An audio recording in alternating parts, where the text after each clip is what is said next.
चलिए आप सभी का फिर से स्वागत है एक नए क्लास में। आज देखेंगे क्या प्रश्नावली अध्याय दो चरों का रैखिक समीकरण का क्या प्रश्नावली कितना प्रश्नावली इसमें क्या क्या पढ़ना है वो देख लेते हैं, फिर क्या प्रश्न में आगे बढ़ेंगे। ठीक है, तो एक चीज आएगा आपके पास अद्वितीय है। अद्वितीय एक होता है क्या अंततः, अतः नहीं है ना, ये अंततः अनेक। ठीक, अनेक। तीसरा आएगा आपके पास कोई हल नहीं, कोई हल। तो क्या होता है ये देख लेते हैं। अद्वितीय हल क्या होता है, अंततः अनेक हल क्या होता है, कोई हल नहीं, ये क्या होता है देख लेते हैं। तो पीछे की क्लासेस में इसके बारे में चर्चा कर चुके हैं। उसमें ग्राफ में देखे थे, क्या देखे थे, अद्वितीय कब होता था, जब ये ग्राफ है और जब कोई दो रेखा, मान लो ये रेखा ये है, दूसरी रेखा ये इधर से जाए, मान लो, तो जब दो रेखा एक दूसरे को किसी बिंदु पर काटते हैं तो उस प्रकार के हल को कौन सा अद्वितीय होता है। और यहाँ पर जो बिंदु मिलता है उसी को वहाँ पर क्या होता है, एक्स और वाई का मान। पहला वाला क्या रहता है, एक्स रहता है, दूसरा वाला क्या रहता है, वाई। ये होता है क्या आपका अद्वितीय हल। अंततः अनेक हल के बारे में देखें कि जब दो रेखा एक दूसरे के संपाती हो। देखो संपाती कहने का मतलब ये एक रेखा हुआ, इसी के ऊपर, चलो दूसरे कलर से कर दें क्या, इसी के ऊपर ये दूसरा रेखा इसी के ऊपर ऐसे करके जा रहा है, एक दूसरे के संपाती हैं क्या, संपाती। जैसे कि ये कैसे बढ़ रहा है, ये एक रेखा काला वाला है, उसके ऊपर ये नीला वाला, एक ही के ऊपर जा रहे हैं और आगे बढ़ रहे हैं। तो इस प्रकार के रेखा हमको जो हल मिलेगा उसको क्या बोलेंगे, अंततः अनेक हल। तो देखो ये यहाँ पर भी काट रहा है एक दूसरे को, यहाँ पर भी काट रहा है, यहाँ पर, मतलब जितने भी देख लो सभी जगह जितने आगे बढ़ेगा वहाँ पर प्रत्येक जगह एक दूसरे को क्या कर रहा है, काट रहा है। और जब एक दूसरे को बहुत जगह काट रहा था तो अंततः अनेक हल में एक्स और वाई का मान भी क्या होगा, अनेक होगा। क्लियर है क्या, अनेक जगह काट रहे हैं इसलिए अनेक क्या, एक्स और वाई का कितना मान होगा, अनेक है। देखो यहाँ पर एक जगह काट रहा था तो एक बार एक्स का मान और एक बार वाई का मान। अब यहाँ पास अनेक बार काट रहा है, यहाँ पास काटेगा तब एक्स वाई का मान, यहाँ पास भी काटेगा तब भी एक्स वाई मान। मतलब जहाँ पास काटेगा वहाँ पास किसका मान मिलता है, एक्स और वाई। तो बहुत जगह काट रहा मतलब अनेक जगह, तो अनेक जगह काट रहे तो एक्स वाई का कितना मान मिलेगा, अनेक। तो इस प्रकार के हल को क्या बोलते हैं, अंततः अनेक। ठीक है, दूसरा क्या आता है, कोई हल नहीं। कोई हल नहीं में क्या होता है आपका, ये ग्राफ है, चलो ये एक्स अच्छा बोलते हैं इसको, क्या वाई है। तब दो रेखा, मान लो एक रेखा यहाँ से चालू हो रहा है और ये ऐसे करके जा रहा है, दूसरा रेखा एक और आता है वो इसके समांतर ऐसे करके यहाँ से ऐसे करके जा रहा है। अच्छे से बना दे क्या, दोनों लगे ना समांतर जा रहे हैं। चलो बनेगा अब उसको मिटाएंगे, ये इधर अब दिख रहा है। तो देखो एक रेखा कैसे जा रहा है, ऐसे करके, दूसरा रेखा ऐसे करके है। तो इस प्रकार के जब दो रेखा ऐसे करके जाता है ऊपर या इधर उधर, तो इन दोनों आपस में क्या बोलते हैं, एक दूसरे के समान। क्या बोलते हैं, एक दूसरे के समान। देखो एक दूसरे के समांतर जा रहा है, एक्स और वाई का मान मिलेगा क्या, एक्स और वाई का मान कब मिलेगा, जब एक दूसरे को काटे। देखो एक जगह काट रहा था तो एक बार मिला, बहुत जगह काट रहा था तो बहुत बार मिला था। अब इसमें काटेगा क्या, कहीं पास नहीं काटे, ये तो ऐसे ही जा रहे हैं क्या, ऐसे ऐसे ऐसे ऐसे आगे बढ़ रहे हैं, तो एक दूसरे को काटेगा नहीं। तो एक्स और वाई का मान मिलेगा क्या, नहीं। अब जब एक्स और वाई का मान मिलेगा नहीं तो कौन सा हल, कोई हल नहीं। इस प्रकार की जब दो रेखा एक दूसरे के समांतर जाता है तो उस प्रकार के हल को क्या बोलते हैं, कोई हल नहीं है। और एक्स और वाई का क्या मान मिलेगा, कोई मान नहीं।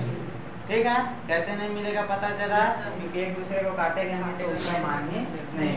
क्लियर है क्या, आगे बढ़े, ये पुराना क्लास में हो चुका है बात।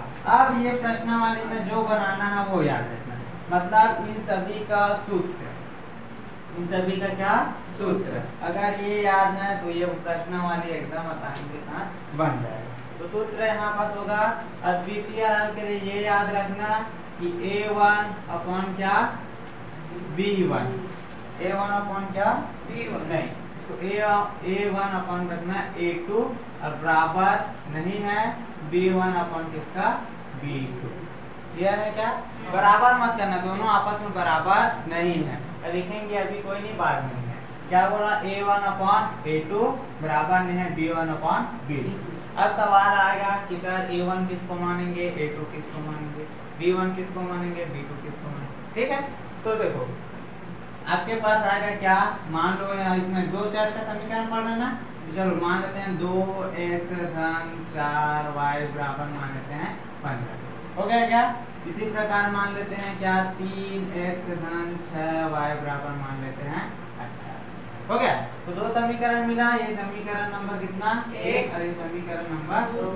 तब a1 b1 क्या होगा? तो देखो जो सामने x के सामने वाला रहेगा उसको क्या मानोगे, a।